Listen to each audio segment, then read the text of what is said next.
இங்க இந்த மூவில பாத்தீங்கன்னா எம்எல்ஏ ஒருத்தன் கொண்டுட்டான்னு சொல்லி ஒரு பையனை அரெஸ்ட் பண்றாங்க. அந்த பையன் 17 வயசு பையன்றதுனால அந்த பையனை சிறுவ சீர்திருத்த பள்ளியிலும் சேர்க்கிறாங்க. எம்எல்ஏவோட பொண்டாட்டி தன்னோட ஹஸ்பண்ட கொண்டவன கண்டிப்பா கொன்னே ஆகணும்னு சொல்லி சிறுவ சீர்திருத்த பள்ளிக்கும் ஆளுங்களை அனுப்பிச்சு விடுறாங்க. ஹீரோ எம்எம்ஏ ஃபைட்டர்ன்றதுனால வர எல்லா பசங்களையும் அச்சு தூக்கி பறக்க விடுறாரு. செம்ம டென்ஷனான எம்எல்ஏ பொண்டாட்டி ஹீரோ கொல்றதுக்காக மறுபடியும் ஆளுங்களை அனுப்பிச்சிட்டே இருக்காங்க. ஆனா ஹீரோ எல்லாரையுமே அச்சு தூக்கி பறக்க விட்டுனே இருக்காரு. ஹீரோ அவனுக்கு கிட்ட இருந்து தப்பிச்சு எம்எல்ஏ எதுக்காக கொண்டாருன்ற விஷயத்தை போலீஸ் கிட்ட ரிவீல் பண்றாரு. ஹீரோக்கு ஒரு அண்ணன் இருக்காரு, ஒரு பக்கத்து வீட்டு பொண்ணு லவ் பண்ணிருக்காரு. அவங்க ஏரியால நடக்கிற எம்எம்ஏ ஃபைட்ல யாரு ஃபைனல்ஸ்ல வின் பண்றாங்களோ அவங்களுக்கு ஆர்பர்ல வேலை கிடைக்கும்னு சொல்லி எம்எல்ஏவும் ஒரு பேட்டிலையும் சொல்லிடுறாரு. ஹீரோவோட அண்ணன் எம்எம்ஏ ஃபைட்ல வின் பண்ணாதான் அவருக்கு கார்கோலயும் வேலை கிடைக்கும். அப்பதான் அவர் லவ் பண்ண பொண்ண கல்யாணம் பண்ணிக்க முடியும்ன்றதுனால அந்த எம்எம்ஏ ஃபைட்ல அவர் பயங்கர விருத்தனமாவே பெர்ஃபார்மன்ஸும் பண்றாரு. அந்த எம்எம்ஏ போட்டியோட ஃபைனல் ஸ்டேஜ்ல பாத்தீங்கன்னா எம்எல்ஏவோட பையனே வரான். அவங்க கூட இவர் பயங்கரமாவும் சண்டை போடுறாரு. எம்எல்ஏவோட பையன் கண்டிப்பா வின் பண்ணணும்ன்றதுனால இவர் போட்டியில இருந்து விலக சொல்றாங்க. ஆனா இவர் போட்டியில இருந்து விலக மாட்டாரு. எம்எல்ஏவோட பையனை பயங்கரமா அடிச்சு அந்த போட்டியில வின் பண்ணிடுறாரு. எம்எல்ஏக்கு ரொம்ப அசிங்கமாயிடுது. அடி வாங்கின பையன் பயங்கர சீரியஸா ஹாஸ்பிட்டல்ல இருக்கிறதுனால எம்எல்ஏவோட பொண்டாட்டியை நம்ம பையனை அடிச்சவன கண்டிப்பா கொன்னே ஆகணும்னு சொல்லி அவங்க ஆளுங்களையும் ஏவி விடுறாங்க. இதனாலே ஹீரோவோட அண்ணனையும் வெட்டி கொண்டுறாங்க.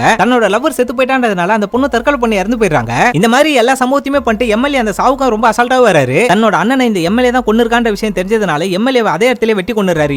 ஹீரோவை கொல்றதுக்காகவே எம்எல்ஏவோட ரெண்டாவது பையன் ஜெயிலுலயும் போறாரு. நான் ஜெயிக்கிறது தான் உனக்கு பிரச்சனைனா நான் கண்டிப்பா ஜெயிச்சினே இருப்பேன்டான்னு சொல்லி அவங்ககிட்ட ஒரு டயலாகையும் விட்டு அந்த பையனை சம போல பொழந்துட்டாரு. ஹீரோவை கொல்றதுக்காக வந்த எம்எல்ஏவோட பையனையும் போலீஸ் அரெஸ்ட் பண்றாங்க. அதே சமயம் இந்த பையனை கொல்றதுக்காக அனுப்பிச்சு வச்ச எம்எல்ஏவோட பொண்டாட்டியும் மினிஸ்ட்ரியும் அரெஸ்ட் பண்றாங்க. அப்படியே இந்த படத்தையும் முடிக்கிறாங்க.